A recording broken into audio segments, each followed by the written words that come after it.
नमस्कार दोस्तों, भाजपा के स्टार प्रचारक आज करनाल पहुंची हैं, लेकिन भाजपा से खफावशी हैं, मुख्यमंत्री से खफावशी हैं, क्योंकि व्यवस्था बिल्कुल भी पसंद नहीं है। आप इस वीडियो को साथ के साथ शेयर भी अवश्य कर दीजिएगा। आज रोकी मित्तल यहां पर पहुंचे हुए हैं और उन लोगों के घरों में जा रही हैं जो लोग भाजपा से कहीं ना कहीं जिनकी नाराजगी सामने आ रही है। इस वक्त हम मौजूद हैं हरियाणा के करनाल के वार्ड नंबर 2 बलविंदर पार्षद के निवास पर, और आप ये देख सकते हैं कि किस तरीके से जो रोकी मित्तल है वो इनसे मिलने के लिए पहुंची हैं। इनसे हम खास बातचीत करना चाहेंगे। सर, क्या कुछ कहना चाहेंगे? आज आपका क्या उद्देश्य है यहाँ पर आने का? मेरे भाई, एक तो मैं भाजपा से खपा नहीं हूँ, खपा हूँ मैं खट्टर साहब की कार्य प्रणाली से, काम करने के तरीके से। भाजपा का तो मैं, मोदी का तो भगत हूँ, मैं भाजपा से खपा नहीं हूँ। मैं खपा तो उससे हूँ जिसकी कार्य प्रणाली गलत है। एक लोकतंत्र देश है, लोगों ने वोटों के चुनकर सीएम बनता है, और ये क्या करते हैं, जो चुन के आए हुए लोग हैं वो तो बेचारे दर दर की ठोकरें खा रहे हैं, उनको तो कोई पूछने वाला नहीं है। और जिन्होंने कोई भी चुनाव भी नहीं लड़ा और वो सत्ता का मजा ले रहे हैं और सत्ता चला रहे हैं और लूटपाट मचा रहे हैं। मैं तो एक सिस्टम के खिलाफ लड़ रहा हूँ भाई। जो भ्रष्टाचार का सिस्टम है, अत्याचार का सिस्टम है, उसको सिस्टम को ठीक करो। मैं आपको 2018 की बात बताता हूँ, जब मेरे को प्रोजेक्ट डायरेक्टर लगाया एक और सुधार का। हमने महिला सुरक्षा पे काम किया, किसानों के लिए काम किया, गरीबों के लिए काम किया, हर जगह हम काम ही करते थे। जब काम करके इतने फेमस हो गए तो वो पद छीन दिया, कहते नहीं भाई नहीं, ये गलत है, हटा दो। फिर हमने नशा मुक्ति पे काम किया, नशा मुक्ति वाला भी बंद करवा दिया। मेरे को तो ये समझ में नहीं आता, ये नशा बिकवाना चाहते हैं क्या? महिला सुरक्षा पे काम करना चाहते हैं क्या? ये भ्रष्टाचार को पनपना देना चाहते हैं क्या? इन लोगों को सोच, पहले तो ये क्लियर कर लें, ये चाहते क्या है भाई। ये पता क्या होता है, थोड़े दिन के बाद आपको नजर आएगा कि सीएम साहब को हटा के दूसरा लगा दिया, क्योंकि इसके रहते ना तो भाजपा का भला हो सकता और ना ही प्रदेश का भला हो सकता। रोकी मित्तल जी, आपने कहा कि आप भाजपा से खफा नहीं है, लेकिन भाजपा के ही कार्यकर्ता कहते हैं कि रोकी मित्तल कहीं ना कहीं बागी हो चुकी हैं। वो ऐसा क्यों बोलते हैं? अरे वो तो कुछ चंद मार पानी, और पता है कैसे लोग हैं वो, उनको लगता है कि रोकी मित्तल के खिलाफ नाप शनाप बोलेंगे, कमेंट करेंगे, हो सकता है तुम्हारे को कोई पद मिल जाए। अरे भाई, गलत फहमी है। जिस रोकी मित्तल ने सारा जिंदगी इनके दांव पे लगा दी, सारी जवानी, उसको कुछ नहीं मिला तो तुम्हारे कुछ नहीं मिलने वाला। ये एक मिट्टी गोली देगा, इससे ज्यादा कुछ नहीं। जरा जिसने करनाल की जनता ने चुन के भेजा, उन्हीं के साथ अत्याचार हो रहे हैं, तो इन पानी मारो को क्या मिलना? कुछ नहीं मिलना। ये भाई साहब, पता है कि जब ये एमसी जिन्होंने इनको दिन रात जिंदाबाद, खट्टर साहब जिंदाबाद, ये जिंदाबाद करने वाले बर्बाद कर दिए, तो इनको कुछ नहीं मिलने वाला। ये खाम खा ढकोसले कर रहे हैं। इनको ये लगता है ये हटेगा तो मैं बनूंगा, ये हटेगा मैं बनूंगा। कोई बना है क्या? ये कहने की बातें होती हैं। जो पुराने जितने मंत्री थे उनको भी यही ख्वाब था कि तू सीएम बन जाएगा। सीएम तो छोड़, उनके ऐसे चुनाव हरवाए और घर ही बिठा दिए। अरे सारे के सारे हरवा दिए। एक रह गए थे कल्ले विज साहब, और विज साहब के साथ भी क्या कर रहा है ये? ना वो बेचारे पद छोड़ सकते, ना वो पद रख सकते, वो बीच में फंसा दिया। कोई भी मामला आए, कोई भी जनता की बात करे हित की, उसको दबा दिया जाता है। मेरे को तो यही नहीं समझ में आता है, ये भ्रष्टाचारियों का साथ देते हैं और सच्चाई को दबा रहे हैं। ये चाहते क्या है? तो पहले इनको तो क्लियर करना चाहिए एजेंडा। अब ये देखो, सीएम साहब इस टाइम 2 सिटी में जाते हैं, या तो गुड़गांव जाते हैं या पंचकूला जाते हैं। 22 जिलों के अंदर, मान लो आपकी करनाल की बात करता हूँ, जहाँ उनकी अपनी कॉन्स्टिट्यूएंसी है, जहाँ पे उनका हेलीकॉप्टर नहीं उतरना दिया जाए, पहले मंथन करना चाहिए। एक गाना था पंजाबी, कदे कल्ला बैठे बह के सोची नहीं ऐसी की नहीं कितना तेरे लिए। कल्ला बैठ के सोचना चाहिए कि भाई जनता खपा क्यों है, क्यों हरियाणा की जनता का मोह भंग हो गया है। और जब जनता का मोह भंग राजा से हो जाए, राजा को तो वैसे पद छोड़ देना चाहिए, पद पे रहना ही नहीं चाहिए। तो आपको क्या लगता है कि गब्बर को आगे आना चाहिए? यार बेचारा गब्बर सिंह तो बीमार आदमी हो गया, मैं तो उसका बड़ा वो रहा हूँ, कायल हूँ आज भी, लेकिन उसके साथ ये गलत कर रहे हैं। उसको, वो बीमारी का उसका फायदा उठा रहे हैं। अरे एक बीमार आदमी को ज़्यादा टॉर्चर कर रहे हैं। मुझे तो उनकी मनसा पे शक होना शुरू हो गया है कि उनकी आखिर मनसा क्या है, उसको इतना परेशान क्यों कर रहे हैं, टॉर्चर क्यों कर रहे हैं। एक आम आदमी को टॉर्चर कर देना, जो हट्टा कट्टा पहलवान है, वो भी सदमे में आके बीमार हो जाएगा। अरे एक बीमार आदमी को टॉर्चर करें तो उसका रिजल्ट क्या आता है? आप भी जानते हैं, मैं भी जानता हूँ, जनता भी जानती है। ये उनको भी चाहते हैं कि ये रोड़ा बना हुआ है, अपने आप ही दुखी होकर भाग जाए। इनका लास्ट रोड़ा कौन दिखता है? वो, क्योंकि शराब घोटाले पे उसने बात करी, वो बंद करवा दिया। कोई भी घोटाले पे बात करता है, मान लो लूटपाट के खिलाफ बात करता है, या अत्याचार पे, गोली कांडों में डेली मर्डर हो रहे हैं उनके खिलाफ बात करता है, कानून व्यवस्था की बात करता है, उसको चुप करा दिया जाता है। नहीं करा दिया जाता, फिर अखबारों में उसी खबर बना दी जाएगी कि इसकी बस की बात नहीं है, इससे तो ऊपर वाले नाराज हैं। भाई ऊपर वाला कोई नाराज नहीं है, नाराज है तो खट्टर की गैंग और खट्टर की चंडाल चौकड़ी नाराज है। उसका कसूर क्या है? मेरे को तो छोड़ो। फिर खट्टर साहब, मान लो अनिल विज जी बोलते, क्या वो भी बागी हैं? क्या वो भी बागी हैं? जो जितने पुराने नेता थे घर बैठा दिए, क्या वो बागी हैं? बागी कोई नहीं है, बागी तो यही है। अब हमने 75 पार का नारा दिया, धक्के से बागी बना दिया जाता है। धक्के से बागी बना दिया जाता है। अरे कोई बागी का शब्द क्या होता है? बागी वो बगावत कौन करता है? जो दिखता है कि सिस्टम गलत है। ईमानदारी करते हैं बगावत भी, बेईमान नहीं करते। बेईमान को कौन बगावत करना देगा? उसको सीधा अंदर डाल देंगे। बगावत हमेशा जिंदगी में सोच लेना, जिसने ज्यादा काम किए होंगे और उसकी कोई सुनने वाला नहीं है और दिखता है कि बेईमाना हो रहा है, कानून व्यवस्था ठीक नहीं है, बगावत भी ईमानदार लोग ही करते हैं। ये कोई चोर लुटेरे बगावत नहीं करते। मैं लीगल और अनलीगल की बात करता हूँ। बोले अवैध कॉलोनी है, ये वैध कॉलोनी है, ठीक है। अवैध कॉलोनी के अंदर रजिस्ट्री तहसीलदार करता है। कौन करता है? कोई आम कार्यकर्ता तो करता ही नहीं, अपना पट्टा ला रहा है। फिर उसको बिजली का कनेक्शन नहीं मिलता है, सीवरेज का कनेक्शन नहीं मिलता है, और यही लोग भी बिछा देते हैं, सब कुछ करते हैं। फिर ये कॉलोनी डालने के लिए चले जाते हैं। मोदी जी का सपना है कि छत दो, गरीबों को छत दो, हर गरीब को छत दो, और खट्टर साहब का सपना है कि हर गरीब की छत छीन लो, गिरा दो।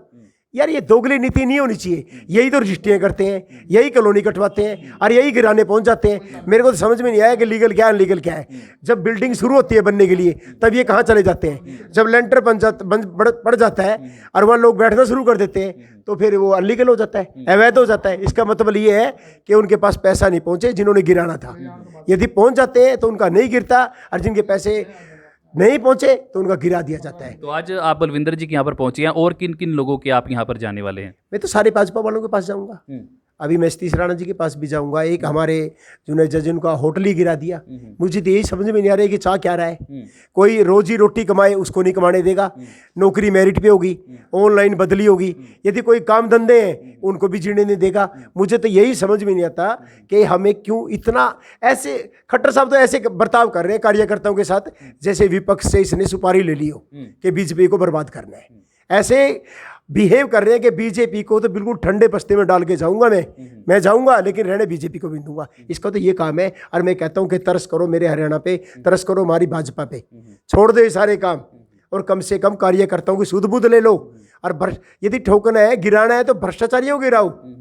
अरे आप किसको गिरा रहे हो? कार्यकर्ताओं के मकान गिरा दिए, दुकान गिरा दी, बिल्डिंग गिरा दी। कोई गरीब आदमी कमा धमा कर मकान बनाता है, उसके बुलडोजर चला दिया। क्या साबित करना चाहते हो?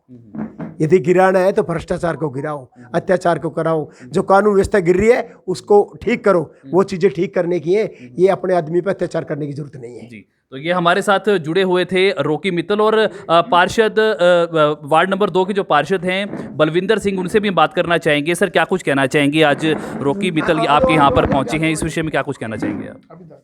जी हाँ जी, क्या करें जी? रॉकी मित्तल आपके यहाँ पहुँचे हैं, सर क्या कहना चाहिए? यार ऐसे है कि रॉकी मित्तल अपने भाई हैं। जब पहले बार सीएम साहब यहाँ पे आए थे, सारे इकट्ठे उनके लिए मेहनत करिए। आप किसी भाई के साथ अत्याचार करोगे तो वो तो उनको मिलने तो आएगा ही ना। तो ये सारे आज हो क्या रहा है कि वही बात मित्तल साहब वाली कहने कि अब वहाँ बचे हुए हैं दरबारी घोड़े, जंगी घोड़े तो सारे जा रहे हैं, धीरे धीरे जा रहे हैं। हमारा मुद्दा क्या था? तो ये कहीं ना कहीं नुकसान है आने वाले समय में। अरे नुकसान क्या, सुपड़ा ही साफ हो गया। एक बीज का भरोसा करके बैठी थी जनता। आज खट्टर साहब को हटा के बीज साहब को लगा देंगे, आज लगा देंगे, आज लगा देंगे, इस उम्मीद में लोग बैठे थे। जब बीज साहब के साथ इतना बड़ा हादसा हो गया, पहले तो सीधा भोला बंदा जिसने बीजेपी के लिए इतनी कुर्बानियाँ करी है, तो मानते हो बीज साहब आज चाय की दुकान पे बैठ के अदालत लगाते हैं। 6 बार के पार्षद विधायक लगातार वो रह चुके हैं। सारी दुनिया उनको पसंद करती है। बीजेपी में चाहे किसी को कोई पसंद करे ना करे, उनको मैं भी पसंद करता हूँ। सबसे पहले उनको कोरोना का टीका लगवाया। मैं नहीं कहता इनकी मंशा सही थी या गलत थी, लेकिन आज जैसे उसके साथ कर रही हैं तो लोग कहते हैं कि इनकी तो मंशा भी सही नहीं थी। उसके बावजूद वहाँ पे हॉस्पिटल में आया, वहाँ पे उनका अपना वो हेल्थ मिनिस्टर, वो खुद हेल्थ मिनिस्टर और चंडीगढ़ में अपने ही हॉस्पिटल में एडमिट हैं। और वहाँ पे हालात क्या बिगड़े कि वो अपनी हॉस्पिटल में उनकी हालत दिन प्रतिदिन बिगड़ती चली गई। और उन्होंने समझदारी करी, उसके भाइयों ने वहाँ से उनको ले गए वो दिल्ली। कुछ ना कुछ उनको नोट उनको उन्होंने जज किया होगा कि हमें यहाँ मतलब इलाज सही नहीं हो रहा है। उसके बाद मैं बताता हूँ कि अगर इनका हॉस्पिटल कहते हैं जी हमारे तो काम किया, बहुत अच्छा है काम किया हेल्थ के ऊपर, अगर इनकी हेल्थ के ऊपर काम किया है तो वहाँ के अपने हेल्थ मिनिस्टर को ही वो ठीक नहीं कर पाए, तो इसका मतलब तो हमारी हेल्थ जो डिपार्टमेंट है बिल्कुल लचर है ना। तो उसके बाद या तो इनका हेल्थ डिपार्टमेंट बिल्कुल लचर है, जो अपने ही मंत्री को आराम नहीं दे पाए, ठीक नहीं कर पाए, और या फिर ये जो विज साहब की आवाज़ उठ रही थी ये सीएम बनने चाहिए, ये सीएम समझे, या इससे तंग थे, या फिर जानबूझ के इनको ठीक नहीं किया जा रहा था। तो कहीं ना कहीं तो फर्क है। यहाँ तो यहाँ की व्यवस्था खराब है बिल्कुल। अगर एक मिनिस्टर को ये नहीं बचा पाए तो आम जो बीमार है उसको क्या बचा पाएंगे। और दिल्ली जाते ही वो ठीक हो गए। ये तो बहुत भगवान का शुक्र है, सच्चे आदमी होता है उस पर भगवान जो है ना उसमें मेहरबान होता है। आज फिर थोड़ी सी उम्मीद जागी है। और जब विज साहब का ये हाल है तो रोकी साहब और बलविंदर सिंह तो कौन से खेत की मूली है। चलिए करनाल में आते हैं दोबारा से। एनडीसी मामले में 2 लोगों की गिरफ्तारी हो जाती है, इस विषय में क्या कुछ कहना चाहिए? उसके बारे में तो मैं पहले बयान दे चुका हूँ। मैंने बोला है कि अब इनकी सेटलमेंट चल रही है। जो बड़े बड़े मगरमच्छ हैं वो कहते हैं जी छोटे छोटे क्लर्कों के एजेंटों पे कुछ नहीं होना, अगर हम अंदर बैठे हैं तो केस अब अपने पे ले लो। इनकी सेटलमेंट चल रही है। तो आपको लगता है कि जो गिरफ्तारी के बाद अब कहीं ना कहीं जो बड़े मगरमच्छ है मैं वो बताता हूँ ना, वो गिरफ्तारी उन छोटे छोटों का क्या मतलब बनता है। मतलब बड़े अधिकारी कहते हैं जी अगर आप पकड़े जाओगे तो हम सीट पे बैठे होंगे तो आपकी मदद भी करेंगे, अगर ये हम ही अंदर चले गए तो तुम्हारी मदद कौन करेगा। रही बात है, आप ये देख लेना, आप इस जो इंक्वायरी है ना यहीं की यहीं ख़त्म हो जाएगी। इसमें कोई बड़ा मगरमच्छ हाथ इनके नहीं आएगा क्योंकि ये पकड़ने नहीं चाहते। तो वो मैं पहले बयान आज से 15 दिन पहले, महीना दे चुका हूँ। मेरी फेसबुक से निकाल के देख लेना। मैंने कहा यही होगा, फॉर्मेलिटी के नाम छोटे छोटों को अंदर रगड़ा चलो जाएगा। सेक्टर 13 में आज एक मामला सामने आया है, ठेकेदारों की मिली भगत से जो टाइलें हैं वो कहीं ना कहीं बेचने का मामला सामने आया है, उसमें क्या तो मामला आपके सामने अब आया होगा। मेरे लिए तो ये बातें पुरानी हो चुकी है। यहाँ तो दुनिया जहान की टाइलें खा गए, प्रोजेक्ट खा गए, लाइटें खा गई। यहाँ पे इंस्पेक्टरों के घर पे आपने देखा है कि वहाँ जाके आपने खुद ही पकड़ा था, मेरे साथ लाइव किया था। गोबर तक हमारा छोटा नहीं है, तो मेरे होगा विक्रम जीत के लिए ये बहुत बड़ा मामला होगा। मेरे लिए छोटा है, मैं तो 7 साल से देख रहा हूँ, उसने बेचारे ने तो अब देखा होगा। कहाँ है टाइलें सारे शहर की। ये बिल्कुल अव्यवस्था का खेल है। यहाँ पे ये 90 लाख रुपये लगा देते हैं और 10 लाख के कारण सारा बिल्डिंग खंडर बना देते हैं। इनके पल्ले कुछ है ही नहीं। 2.5 लाख करोड़ खर्च हो गया, कर्ज 2.5 लाख करोड़ हो गया। हरियाणा में कोई बिना प्रोजेक्ट आए 2.5 लाख करोड़ कर्ज है। जबकि पिछली सरकार ने हमारे को, कांग्रेस ने जब हमारे को चाबी सत्ता की सौंपी थी उस टाइम 60,000 करोड़ कर्जा था। लेकिन आज मैं उनकी बुराई नहीं करना चाहता, इनके भी जो अच्छे काम है उनकी गिनती करता हूँ। उन्होंने थर्मल प्लांट दिए थे, उन्होंने डैम दिए थे, उन्होंने एजुकेशन के बड़े बड़े IIT दिए थे, बड़े बड़े हॉस्पिटल दिए थे, तब जाके 60,000 करोड़ हुआ था। इन्होंने टाइलें उखाड़ दी, लगा दी, टाइलें उखाड़ दी, लगा दी। अव्यवस्था के कारण 2.5 लाख करोड़ कर्जा है। और जिस दिन खट्टर साहब छोड़ के जाएंगे लोग भी नंगे होंगे और सरकार भी नंगी होगी। 5 लाख करोड़ कर्ज होगा। जिस तरीके से ये सुधर नहीं रहे हैं, सुधरेंगे कैसे।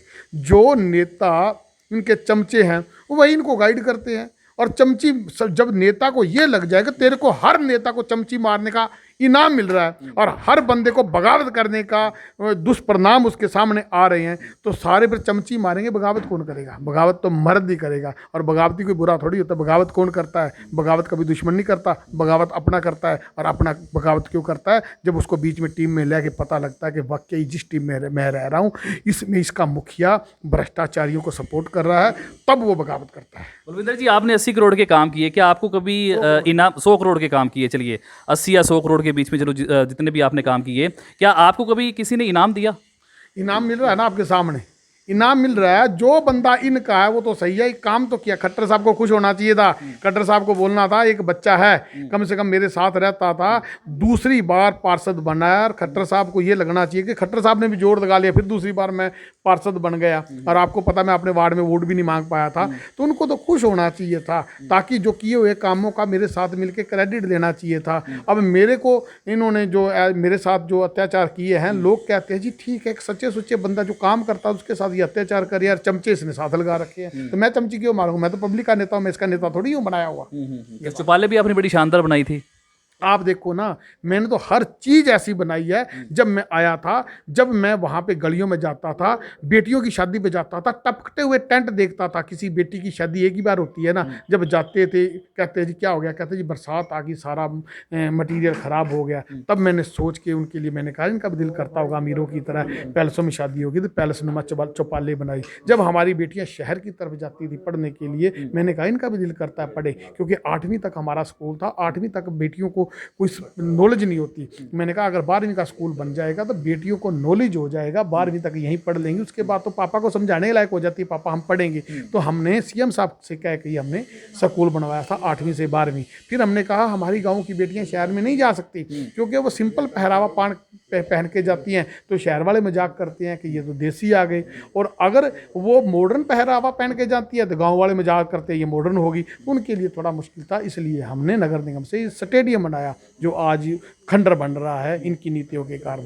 तो हमने लाइब्रेरी बनाई। मेरी बेटियां बोलती थी जो वहाँ पे स्कूल में पढ़ती थी, कहती है हमारे घर में पढ़ने का माहौल सही नहीं है, इसलिए हमारी परसेंटेज सही नहीं आई, क्योंकि मैं दबाव बनाता था बेटे अब तो पढ़ो, स्कूल बन गया, स्टेडियम बन गया। तो उन्होंने फिर चौपाल उनको वहाँ पे उनको जो है लाइब्रेरी बनवा के दी, बेटियों आप यहाँ पे पढ़ सकती है। तो जो काम मैंने करे, अगर इनकी नीतियाँ आती तो सारे शहर में स्टेडियम बनना चाहिए था, स्कूल बनना चाहिए था, लाइब्रेरी बननी चाहिए थी, चौपाल बननी चाहिए था, अगर इनका विजन होता। क्यों नो डाउट वो मेरा विजन था, इसलिए मेरे ही वार्ड में लागू हुआ। अगर मेयर का विजन होता तो सारे शहर में होता। तो मेयर तो नाम मात्र की पहले मैं बोल ही चुका हूँ, ये तो है ही खत्म, इसलिए हमारा शहर खत्म है। चलो, भाजपा की सत्ता में कहीं ना कहीं 100 करोड़ के काम अवश्य किए, दोबारा से रॉकी मित्तल के पास आना चाहेंगे। सर क्या कुछ कहना चाहेंगे, इनाम नहीं मिला इनको?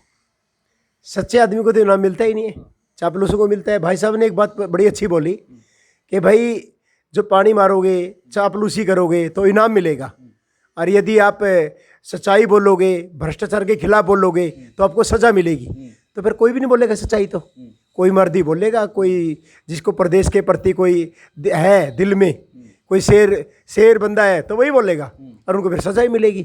लेकिन जो मर्द ही रहेगा, भाई कितनी सजा दे दो वो तो बोलेंगे ही। चलो, आप देख सकते हैं जंगी घोड़े हैं भाजपा के। भाजपा से नाराज नहीं है दोस्तों, नाराज हैं व्यवस्था से। और वहीं दूसरी ओर बलविंदर पार्षद जो कि वार्ड नंबर 2 के पार्षद हैं, और उनके घर ये आज यहाँ पर पहुँचे थे।